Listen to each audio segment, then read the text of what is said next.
Are you worried about your marriage? Are you wondering if you really can survive against the odds? According to the statistics, you only have a 10% chance of staying together. So what does the 10% that stay together know that you don't know? And is there really any hope? Can your marriage survive with bipolar disorder? It's a good question. So if you've ever looked at divorce rates at all, and truthfully, I just looked them up for this video. I had no idea what they were. But divorce rates are 40% in the general population. But when you add the equation of one of the people in the relationship having bipolar disorder, suddenly that statistic goes up to 90%. 90% divorce rate. That's really high. That's really alarming. And while I had never looked at that stat before, I knew just from speaking with coaching clients and from my own marriage and from talking to people, like just whenever you bring the conversation of bipolar disorder in, you'll notice that there's this vibe that life's going to be hard and marriage is going to be hard and holding a job is going to be hard and everything is suddenly harder, like just suddenly harder. And so with stats like these, it's easy to dismiss your marriage as doomed. But I know that you absolutely can have a healthy marriage that beats the odds. My husband and I have been married for more than 21 years. And so in this video, I'm going to share some hope with you, some things that I think you need to understand and know in order to make your marriage strong. So if you're watching this video, you're one of two people. You're either the person that has been diagnosed with bipolar disorder, or you're the person who's married to the person who has bipolar disorder. And I'm going to say that you are the steady spouse. Okay? So you're probably in one of these two counts, right? And of course, you know that 90%, if statistics are true, I don't really know where the stats are coming from, but we're going to trust the stats that are out there. 90% fail, so they end in divorce. And that means, of course, that only 10% succeed and 10% stay married, right? And so with statistics like this, you really want to find out what these people believe, what they're doing, what are their actions, and we're going to avoid that. We don't want to be in that camp. And we need to know what this 10%, what are they doing? What are they thinking? What are they believing? How are they acting? And let's do that if we want to stay together. Now, for another video, I'll probably have my husband Eli come on and offer his own encouragement. And I've actually had him speak to our coaching clients before. So different times things come up for marriages. That is a big conversation with the clients that I help. I help them to heal completely from anxiety, depression, or bipolar disorder. So to help you with context, let me share a little bit about my timeline of marriage. So when my husband and I got together, so again, we've been married for 21 years, and you can almost split our marriage into 3 equal parts. Interesting. So when we said, I do, right, this is the beginning. And everything is good when you say I do. Everything is wonderful. But there's something important to note about when you get married. When you get married, the vow is for better or for worse, right? For richer or poorer, for better or worse. These are the vows that we take when we're married.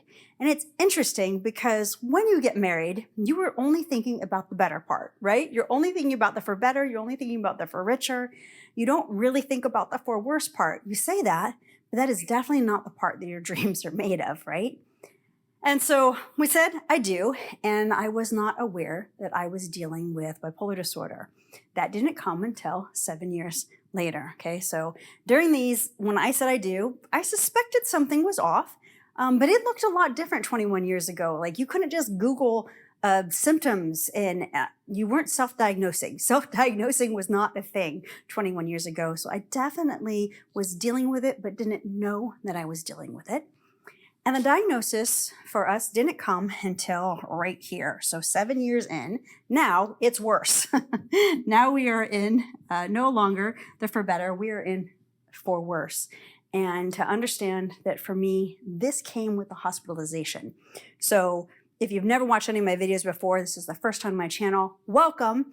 But I was dealing with bipolar disorder that landed me in the mental hospital. That is how I received the diagnosis. And so when that happened, there was all of a sudden for worse, okay? So then what am I doing? I'm doing what most people do, which is I go into the management zone. And so I'm trying to hold things together, right? I'm trying to do all the things, all the traditional treatments, all the things you're supposed to do, meds, yada, yada, all that stuff kept failing me. Relapse kept happening. And so then I switched to healing. And so then, and again, this entire period of management and healing probably was right in there, about 7 years. And then this part has been the beautiful part. It's been freedom. So I've been living in freedom, and that has definitely made our marriage so much stronger and a lot easier to live with. So I'm going to be covering kind of these two sections. And of course, I encourage everyone to go from management and healing from management through the process of healing to freedom. Like that's where you want to get. That's really where your marriage will change. It'll change the game.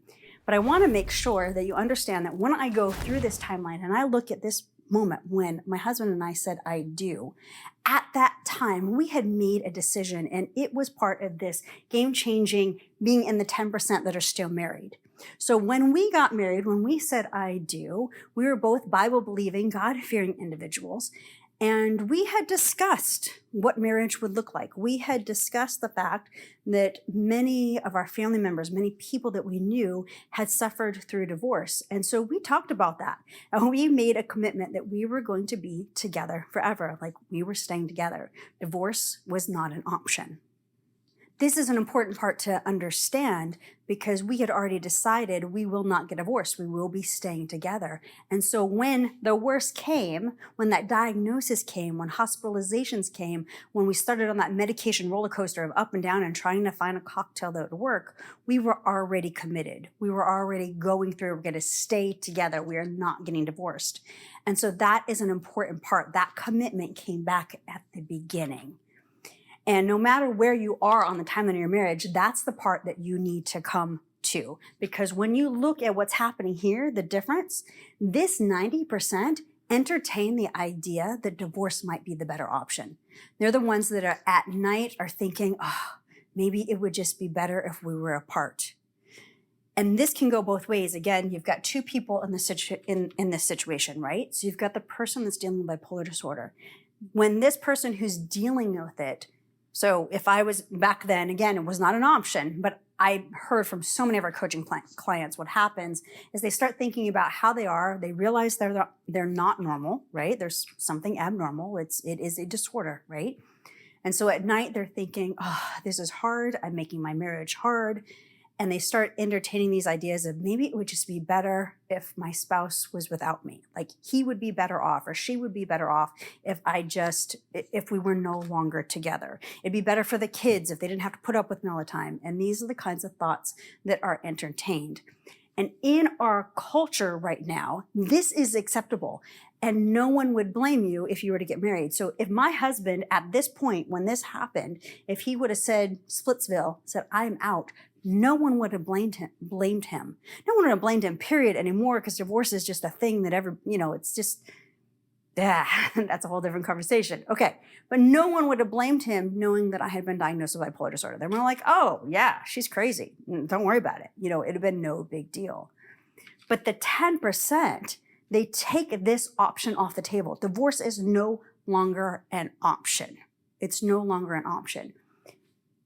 I want to come back because I said earlier that this person can be the one who's entertaining it. This person can also entertain those thoughts. They can be the one that's going, this is really hard. Our marriage wouldn't be so difficult if you didn't have bipolar disorder.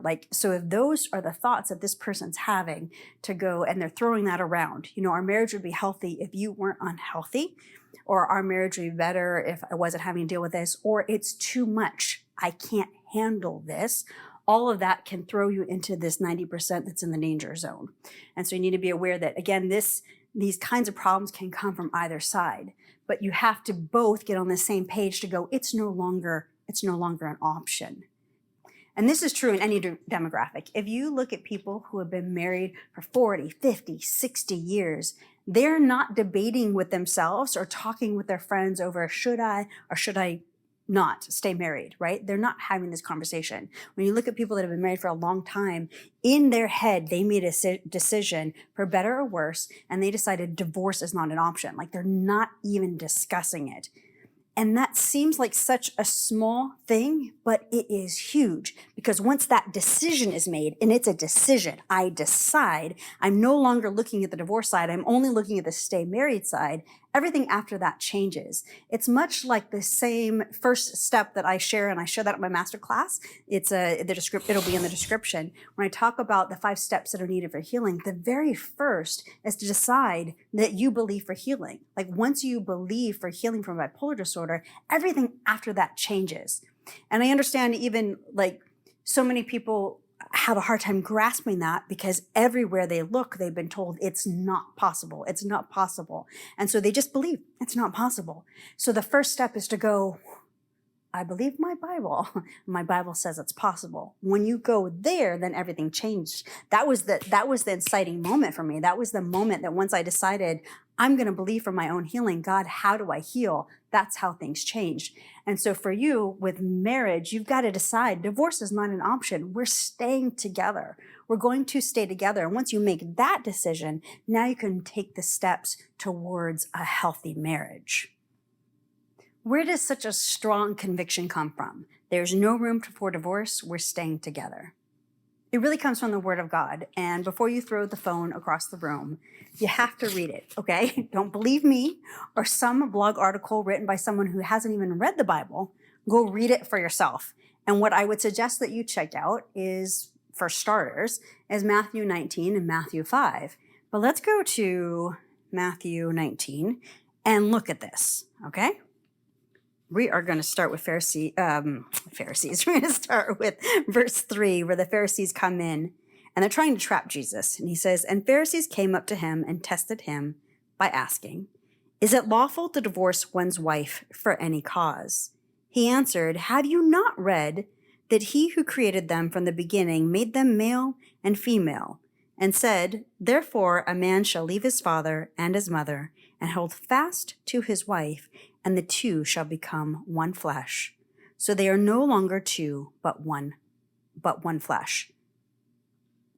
So they are no longer two, but one flesh. What therefore God has joined together, let not man separate. There's so many good nuggets. I just want to start preaching right here, but I'm not going to. They said to him, why then did Moses command one to give a certificate of divorce and to send her away? He said to them, because of your hardness of heart, Moses allowed you to divorce your wives, but from the beginning it was not so. And I say to you, whoever divorces his wife, except for sexual immorality, and marries another, commits adultery. And then the disciples said to him, if such is the case of a man with his wife, it is better not to marry. But Jesus replied to them, not everyone can receive this saying, for only those to whom it is given. Okay, so there very clearly, again, read your Bible, there's other passages, but we see that divorce is not God's will. And in fact, he really calls him out. He's like, divorce, because they're trying to trap him. You know, why did Moses allow us to render a certificate of divorce? Like, why is that part allowed? Because of the hardness of your hearts. You guys wouldn't go any other way, so now we've allowed that, but that is not my intention. And you see that in the beginning, and we always go, like, when you want to know what's God's purpose, what's God's plan, so many times people are confused. What's God's will for my life? It's pretty simple. We always go back to the garden. We always go back to the beginning and how God put things in motion. And in the beginning, God created man and woman, and it says, for this, how does that go? Hold on. Therefore, a man shall leave his father and his mother and hold fast to his wife, and the two shall become one flesh. This is a part that, man, we just don't seem to understand anymore, but two people become one, right? This is the marriage relationship. And it's not just like physically, they become one, right? Through intercourse, but the two become one and intertwined in soul and spirit. Like there's a combining. There's a spiritual tie that happens with your spouse. They're together and they are meant to stay together. that is God's intention. And so here when we read this, we go, okay, God does not, there's nothing in it. Like so many Christians, they really get wonky in their theology, and they're like, and they're praying like, God, is it your will? You know, does God want us to get divorced? I'm like, have you read the Bible? Have you read it? Because, you know, again, don't take my opinion for it. Read it and make sure that you're not reading something that somebody's trying to justify what they've done. Like, look at it, okay? So the idea, God wants us to stay together. So that's the part that you got to start with, of just going, it is God's will for us to stay together. Again, no one would have blamed my husband for leaving, and no one will throw stones at you for getting divorced either. But God's will, his better plan, is for you to stay together. So now that you're planning to stay together, now what? Well, now you want to pick up another passage. And this is 1 Corinthians 13, where we talk about love, the good old love chapter. But it's good. It's really good. You want to make sure if you are a long-time Bible-believing, God-fearing person that you don't miss it. Because sometimes we get so used to the Bible, we forget what it really says. Like we just get used to it. We hear it all the time. And so it's good. It's good to take a fresh look at it. So you know the love chapter. It's in 1 Corinthians chapter 13. But let me get to the verse that you really need to hear, which is verse 7. And it says, love bears all things, believes all things, hopes all things, endures all things.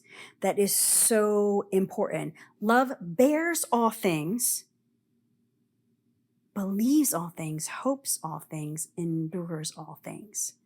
So many times in our culture, it's like, well, if it's hard, and yeah, when one person is dealing with bipolar disorder, this marriage deal is harder. It's more challenging. But in love, you are to bear it. You are to endure it. You are to move through it. But don't forget about the other part of what love does. Love believes all things and love hopes all things. So right here, I just shared with you, I went through a healing process to the place of freedom. You need to be believing and hoping for this. You need to be believing for healing. And slow your roll. I'm not just saying, lean on faith. That is not what I do. Okay, I take my people through a process. There is a process and a strategy. When we apply all of the Word of God and not just part of it, there is a process to this. Okay, but that requires hoping and believing for that better day. That even though there's been this moment of worse and this diagnosis and it's challenging now, that it's not going to stay that way. So believing that you both can endure it, hoping that there will be a better day, believing that it's going to be all right. You are both going to come through this. And so you've really got to lean into that hope, that endurance, that belief for healing and for a strong marriage. So now that you've decided, okay, we are going to stick this out, now what? So you're going to want to focus on having the strongest marriage that you can have.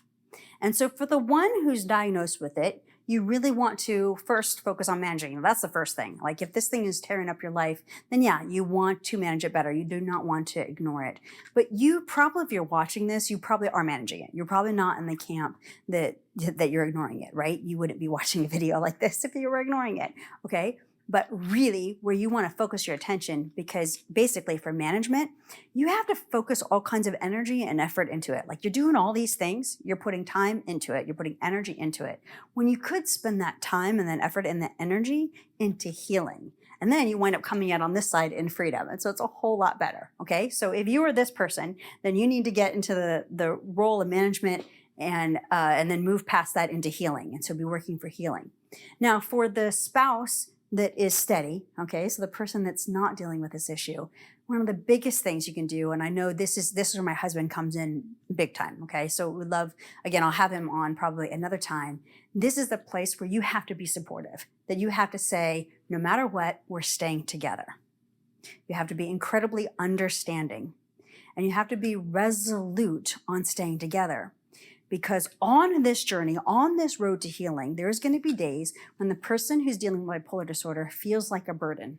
Okay, that is like one of the biggest issues with those of us that have dealt with mental illness, is that because we are sick, right? There's days that we're sick and we feel like a burden. Like we understand that there's more effort and energy involved in taking care of us, making sure that we're okay, like all of it. We get it. And we feel like a burden. So those days are the days when you have to hold a little harder. You have to give a bigger hug and a bigger squeeze.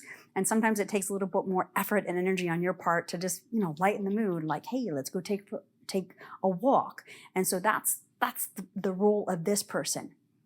Now, if you really want to make your marriage strong, then I suggest that you start pursuing healing together. Like together, instead of manage the problem, that you actually pursue healing. And one of the things that I do that's very different about, there's a lot of things that are different about the way that I work with coaching clients, but one of them is that I work with couples, because this isn't just one person's issue, right? This isn't just this person's issue. It's over here too, because it's a marriage. And so together we need to work on healing. And one of the very interesting things, like when I look at different clients that I've worked with, I recall one client that I had that kept coming to us and was just having such a hard time. And it was because like every weekend they would have a bit of a tiff. And then back on the table was this, should we just get divorced? And this was really strong coming from the person that was dealing with the mental health issue. And so it was like, should we get divorced? Should we get divorced? Should we get divorced? And this was the place where it's like, take it off the table. Take it off the table. It is no longer an option. And it took just a little bit for that to get in their heads. But once that was sealed in their heads, it was like, okay, we're done. And now we're focusing on healing. And so they both began working together, implementing our proven strategy for healing. And everything has changed for them.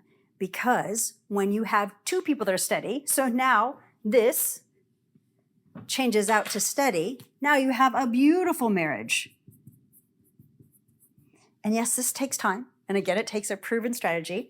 But when both people are steady, everything changes. And that couple actually recently had another baby and they're doing great. It's just wonderful. And it's one of the reasons why I absolutely work with couples. I'm not a marriage coach.